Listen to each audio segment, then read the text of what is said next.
Como ya es sabido, el poder político en el Perú se ha definido como la dominación violenta de un grupo sobre el otro. Esta violencia se ha acentuado tanto que es la forma clásica de alcanzar el poder en el Estado. La dominación violenta se ha constituido como una garantía para los dominadores de que las cosas seguirán siendo como son.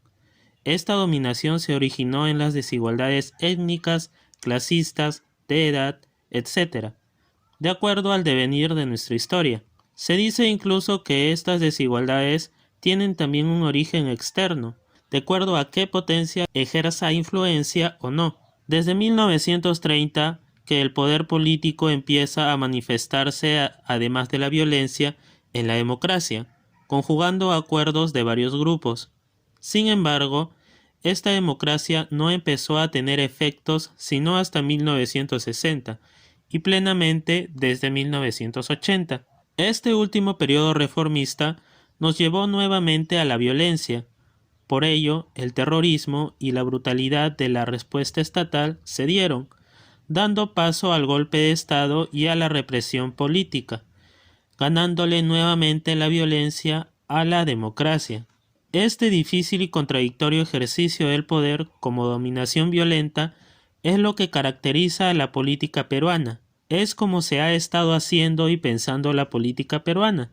Sobre esto, Nicolás Lynch, en su libro Cholificación, República y Democracia, nos menciona tres formas de hacer y pensar en la política en el Perú. La primera forma es la reaccionaria, llamada así porque se suele reaccionar ante cualquier pretensión de cambio en el Estado. Fue la forma que se manifestó en el Estado oligárquico y los grupos sociales que lo apoyaban, y que los sectores de izquierda dicen que se manifiesta ahora con los grandes empresarios y los grupos que los apoyan. Un ejemplo de esto puede ser el cambio de constitución. Se dice que para estos sectores el país solo es visto como una plataforma de actividad eminentemente económica y posiblemente social, de lo que pueden extraer sus recursos, pero a la cual no le deben nada o casi nada.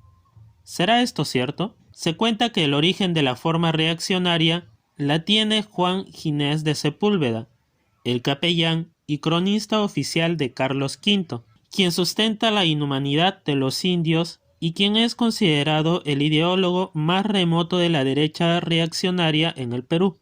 El carácter de la exclusión de la forma reaccionaria es clasista y étnico-social, es decir, se les excluye a los grupos campesinos y étnicos, sin considerarlos con la capacidad de discernir y quitándoles el derecho a la protesta social. Resulta entonces lógico pensar que las estructuras sociales coloniales hayan subsistido en los inicios de la República y hayan avanzado hasta ahora, es decir, la desigualdad, el racismo, el desprecio por el pago al trabajo de los campesinos, etc. Como se dijo antes, la forma reaccionaria es característica del Estado oligárquico, plasmado en el civilismo, y su proyecto de república aristocrática, resumida en la exclusión, racismo y dependencia.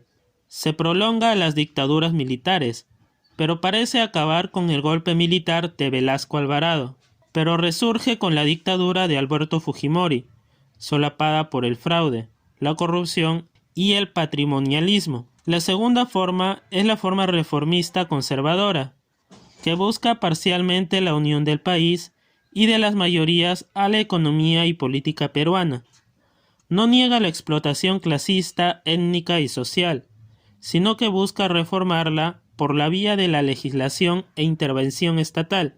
El reformismo conservador se basa en el discurso de los próceres y tribunos desde inicios de la República, siendo necesario que la población se una a este con entusiasmo.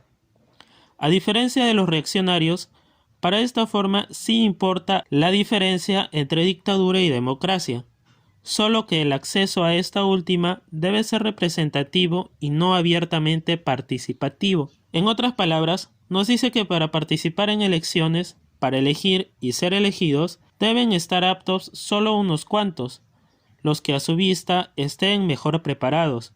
Esta forma no ha ido más allá de un reformismo tibio y de democracia precaria. Este punto de vista tiene su origen en los intentos reformistas de la República Aristocrática en la presidencia de Billinghurst, teniendo como políticos más destacados a José Luis Bustamante y Rivero, Fernando Belaúnde y Valentín Paniagua. Quizá el pensamiento político que mejor representa al reformismo conservador sea el pensamiento social cristiano, como expresión de la clase media y acomodada de origen urbano y criollo de mediados del siglo XX.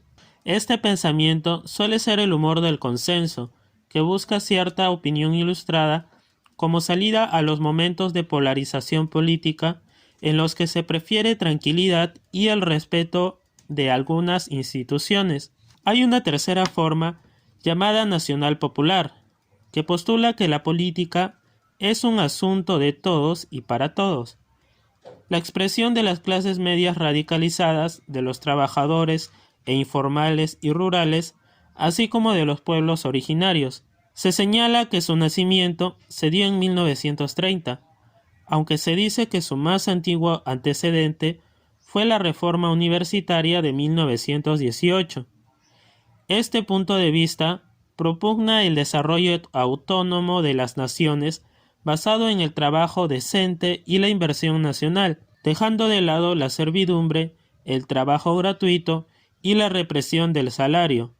Todo esto sin la injerencia de otras naciones. Lo nacional popular busca ser de masas y apuesta a la organización. Por ello, plantea partidos organizados y la necesidad de un movimiento social organizado. La forma nacional popular comienza con la interpretación de la ideología y la acción política de José Carlos Mariátegui, Víctor Raúl Haya de la Torre y sus respectivos movimientos, el APRA y el Partido Socialista, en la coyuntura de 1930. El liderazgo lo tiene primero el APRA, pero cuando éste se pasa a la derecha, lo toma el Partido Socialista. Sin embargo, el ideario nacional popular recién se convierte en políticas de gobierno en el gobierno de Juan Velasco Alvarado. En resumen, la forma nacional popular nace en un primer momento junto a los sectores de izquierda, tratando de reivindicar a los sectores olvidados y supuestamente proclamando una democracia abiertamente participativa. Supuestamente. Estas han sido las formas de hacer y pensar en la política en el Perú. ¿Cuál crees que es la correcta? ¿O es que acaso hay alguna otra forma?